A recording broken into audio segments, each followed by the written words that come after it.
नमस्कार, आप देख रहे हैं न्यूज 18। मैं हूं आपके साथ मेनका चौधरी। वक्फ संशोधन कानून को लेकर दायर याचिकाओं पर सुप्रीम कोर्ट में आज भी सुनवाई जारी रहेगी। सुप्रीम कोर्ट आज वक्फ बाय यूजर संपत्तियों पर सुनवाई करेगा। साथ ही अदालत के कई सवालों पर केंद्र सरकार को जवाब दाखिल करना है। बुधवार को तकरीबन 2 घंटे सुनवाई चली थी और इस दौरान वरिष्ठ वकील कपिल सिब्बल समेत अन्य वकीलों ने इस कानून को असंवैधानिक घोषित किए जाने की मांग की थी। सुप्रीम कोर्ट दलीलों को सुनने के बाद अंतरिम आदेश पारित करने जा रहा था, लेकिन केंद्र सरकार की ओर से सॉलिसिटर जनरल तुषार मेहता ने अंतरिम आदेश पारित करने का विरोध किया और सुप्रीम कोर्ट से केंद्र और राज्य सरकारों की दलील सुनने के बाद ही आदेश पारित करने की अपील की। वहीं सुप्रीम कोर्ट ने वक्फ कानून के विरोध में जारी हिंसा को लेकर भी चिंता जताई।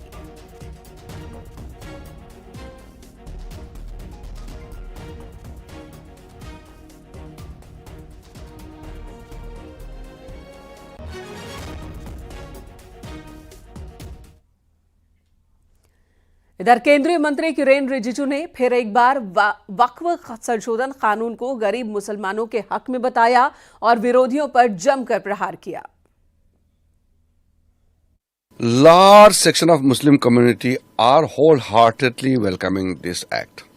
It is in India, is the largest in the world, and despite having the largest waqf properties in the world, how come these properties are not being utilized for the welfare of the Muslim communities? If so much of waqf properties are being mismanaged by few of the powerful people who are, in a very surreptitiously mishandling the entire waqf properties.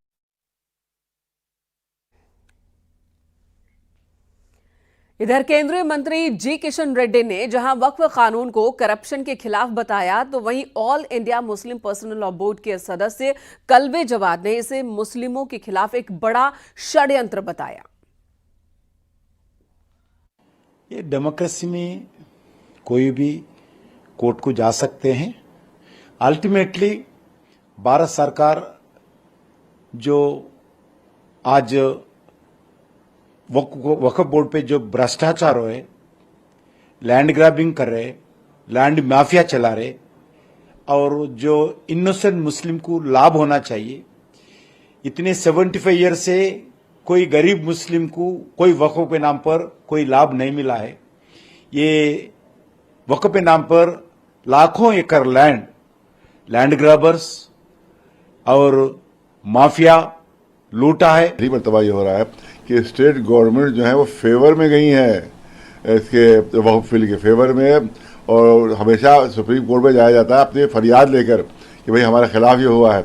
वहाँ उल्टा मामला, favour में गई है 6 state government favour में, यानी इतनी मोहब्बत उनको मुसलमानों से हो गई है कि स्टेट गवर्नमेंट जा रही है मुसलमानों के फेवर में जा रहे हो। तो इससे अंदाजा कीजिए कितनी बड़ी घिनौनी साजिश की गई है, कितना बड़ा षड्यंत्र ये है। और इससे ये डिले टैक्टिस है वहाँ, क्योंकि जब ये स्टेट गवर्नमेंट जाएंगी तो फिर कॉन्स्टिट्यूशनल बेंच बनाना पड़ेगी उनको, उस पर टाइम लगेगा। इतने दिन में बहुत ज़्यादा औकाफ को तबाह बर्बाद कर देंगे वो। तो ये एक बहुत भयानक साजिश की गई है कि इसमें स्टेट्स गवर्नमेंट जो है वो भी अपने वहाँ पर पहुँची है सुप्रीम कोर्ट में, और वो भी बिल की हिमायत में पहुँची है वो।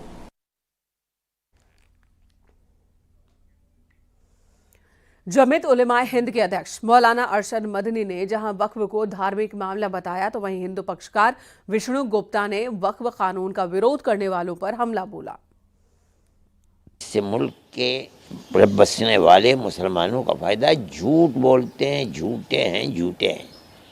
इन औकाफ को बिल्कुल ख़त्म कर देने का, बल्कि इनको खाने के लिए एक रास्ता निकालने की ये चीज़ है। हमारे हज़ारों करोड़ के औकाफ को वो ख़त्म करना चाहते हैं। और मैं मानता हूँ कि ये अमेंडमेंट एकदम सही है, और हमने जो पटिशन फाइल किया है, हमने यही उसमें गुजारिश की है कि ये गैर संवैधानिक रूप से ये जो अमेंडमेंट की बात बोल रहे हैं, ये तो कानून संगत बिल पास हुआ है।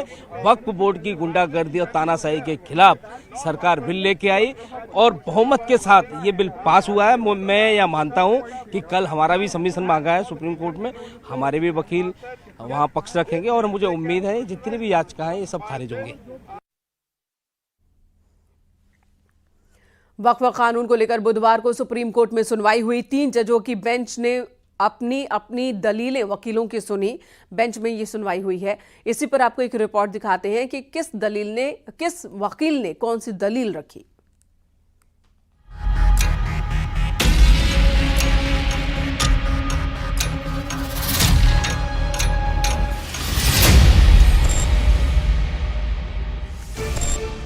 वक्फ कानून को लेकर 2 घंटे से ज्यादा सुप्रीम कोर्ट में सुनवाई हुई। सुप्रीम कोर्ट की सुनवाई में दोनों पक्षों से दलीलें रखी गईं। कपिल सिब्बल और सिंघवी ने कहा कि बोर्ड में सभी सदस्य मुसलमान होने चाहिए। हिंदू का बोर्ड में होना अधिकारों का हनन है। सिंघवी ने एससी से कुछ प्रावधानों पर रोक की मांग की। सुनवाई के दौरान जस्टिस विश्वनाथन ने कहा, हिंदू एक्ट कहता है कि चैरिटेबल ट्रस्ट की देखरेख हिंदू करेगा। जस्टिस संजय कुमार ने सुनवाई के दौरान पूछा, हमें उदाहरण दीजिए, क्या तिरुपति बोर्ड में भी गैर हिंदू है? जस्टिस के सवालों पर तुषार मेहता ने कहा, मैं केवल एक वैधानिक कमेटी की बात कर रहा हूं, जो नजर रखेगी। सुनवाई के दौरान कपिल सिब्बल ने राम जन्मभूमि के फैसले का जिक्र किया और वक्फ कानून पर अंतरिम रोक की मांग की। हालांकि केंद्र सरकार ने अंतरिम आदेश का विरोध किया। अब सुप्रीम कोर्ट में गुरुवार को एक बार फिर 2 बजे सुनवाई होगी। कि हम लोग जो अंतरिम आदेश जज माननीय न्यायालय देना चाह रही थी, हम लोगों ने उसका विरोध किया, यह कहते हुए कि हम लोगों को अपना पक्ष रखने का मौका नहीं दिया गया है। हम लोग अंतरिम आदेश पास होने से पहले अपना पक्ष रखना चाहते हैं। माननीय सर्वोच्च न्यायालय ने हम सबों के दलील को सुना और इसीलिए कल 2 बजे फिर से मामले को सूचीबद्ध किया गया है कि कल 2 बजे हम लोग अपना पक्ष रखेंगे और हम लोग किसी भी अंतरिम आदेश का विरोध करेंगे। आज प्रक्रिया जो रही वो नोटिस इशुएंस तक की रही। वहाँ पे कोर्ट ने आज सुना, बहुत डिटेल में आर्गुमेंट्स हुए दोनों पक्षों की तरफ से, कई पिटीशंस थी। तो कोर्ट ने चूंकि इंटरिम पे आज हम लोगों ने प्रेस किया कि इंटरिम रिलीफ के तौर पे कुछ चीज़ों पे स्टे होना चाहिए, कुछ प्रोविजंस पे, तो कोर्ट ने उसके लिए कल की तारीख मुकर्रर की है और कल 2 बजे दोबारा इस पे सुनवाई होगी। चूँकि स्टेट की तरफ से, केंद्र की तरफ से इस पे समय मांग लिया गया इंटरिम पे आर्गुमेंट्स के लिए। आपको बता दें कि वक्फ कानून के खिलाफ 10 याचिकाओं पर सुनवाई हो रही है। Bureau report, news 18।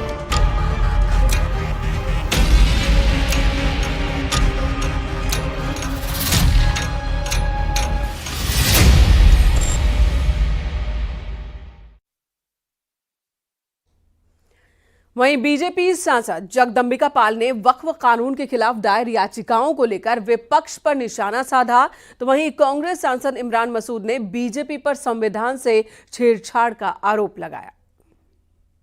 में जाने का अख्तियार है, लेकिन देख रहे हैं आखिर जब पिटीशन कोई है तो पिटीशन में भी होड़ लगी हुई है।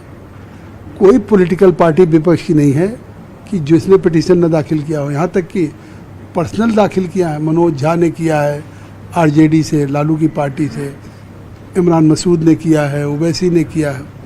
इससे साफ है कि ये मुसलमानों के बीच में एक वोट बैंक की राजनीति करने के लिए तुष्टीकरण की राजनीति है और ये कानून सरकार ने विधि सम्मत बनाया।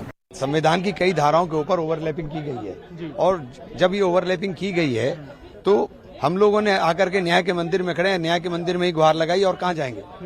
तो अब क्या उम्मीद लगती है आपको सुप्रीम कोर्ट से? आपको क्या लगता है? देखिए, सुप्रीम कोर्ट से ही न्याय मिलेगा। सुप्रीम कोर्ट के अंदर खड़े, सुप्रीम कोर्ट का निर्णय तो फाइनल निर्णय होता है ना, उसके बाद हमें क्या कहना, सुप्रीम कोर्ट से ही निर्णय।